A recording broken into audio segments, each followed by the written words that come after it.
Hello friends, मु रश्मिता आपण मानकु आउ एक नुआ वीडियो को स्वागत जनाऊँगी।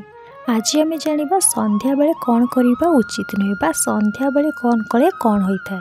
बंधुगण भूल भी यही 5टी काम संध्या बेले करंतु नहीं, नचेत आपणकर दारिद्रता सहित रोग बढ़िबारे केही रखिपारिबेनी। हिंदू शास्त्र रे एमिति किछि कार्य रही जहाँ संध्या बेले करने को बारण करा जायछि।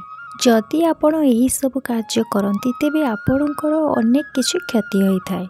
आमे समस्ते जानिछे जे संध्या समय और प्रातः समय भगवान को समर्पित, तेणु यही समय रे किछि भी कुकार्य कले भगवान असंतुष्ट होइथांती। ताहा सहित अनेक किछि रोग मध्य होइथाय। संध्या समय आउ प्रातः समय यही समय जदि तमे भगवान को निष्ठार सहित पूजा करी किछि प्रार्थना कर ना, तेबे भगवान आपणक डाक निश्चय शुणी थांती।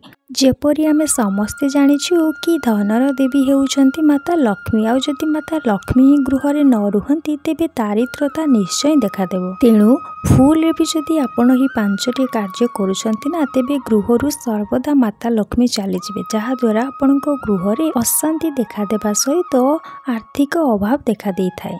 तेणु अनेक लोक शास्त्र पुराण को विश्वास करिथांती। संध्या बेले एही केतोटी कार्य को बारण करा जायछि। तेबे आसंत आज आमे जानिबा संध्या बेले केउ 5टी काम को बारण करा जाय जहा द्वारा गृह रे अशांति देखा देबा सहित रोग व्याधि बढ़ी थाए।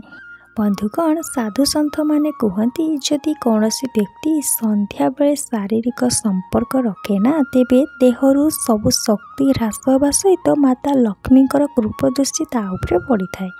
2 रे शोइबा। हाँ आज्ञा, संज बेले जदि कौनसी व्यक्ति शोउछंती तेबे शरीर रे रोग वृद्धि हेबा सहित जीवन रे दुख दारिद्रता बढ़ी थाए। काहेकि जानिछंती? संध्या बेले शोउथिबा व्यक्ति उपर नकारात्मक प्रभाव पड़ी थाए, जहा द्वारा से गृह रे माता लक्ष्मी वास करि नथांती। तेणु संध्या बेले शोइबा उचित नुहे। हाँ फ्रेंड्स, भोक लगिले खाइबा यह तो आम समस्ते जानिछे। जेते बेले भोक लागिबो एमिति किछि लोक रहिछंती सांगे सांगे खाई नियंती। तेणु भोक लगिले खाइबा निहाती आवश्यक, किंतु संध्या बेले खाइबा उचित नुहे। जदि संध्या बेले कौनसी व्यक्ति खाद्य खाउछे ना, तेबे खाद्य हजम हुए नहीं, ता सहित माता लक्ष्मी मध्य रागी थांती। तेणु जदि आपण माता लक्ष्मी को पाइबा पई चाहूचंती तेबे संध्या बेले खाद्य ग्रहण आदि करंतु नहीं।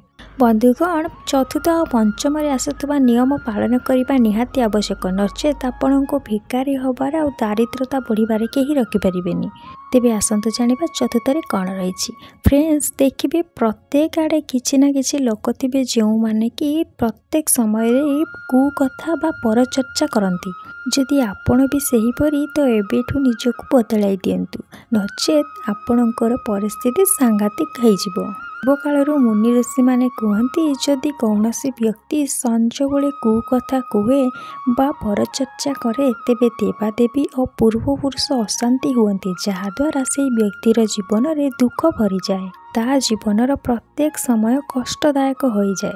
तेबे पंचम रे आसुची गृहर मुख्य द्वार। संध्या बेले भूल भी गृहर मुख्य द्वार को बंद रखंतु नहीं। यह द्वारा गृह रे नकारात्मक शक्तिर प्रभाव पड़ी थाए, जहा द्वारा गृहरु माता लक्ष्मी और देवादेवी छाड़ी चली जाइथांती। तेणु भूल भी यही 5टी कार्य करंतु नहीं। आपणक गृह शांतिपूर्ण होई उठिबो, ता सहित आपणक जीवन रे सुख शांति भरी जिवो। धन संपत्तिर कौनसी अभाव रहिबो नाही। आशा करुछि आपण माने এই ভিডিওটি को शेष पर्यंत निश्चय देखिथिबे। जदि वीडियो भल लागिथिबो ते लाइक, कमेंट, शेयर, सब्सक्राइब करबा को जमार भूलिबेनी।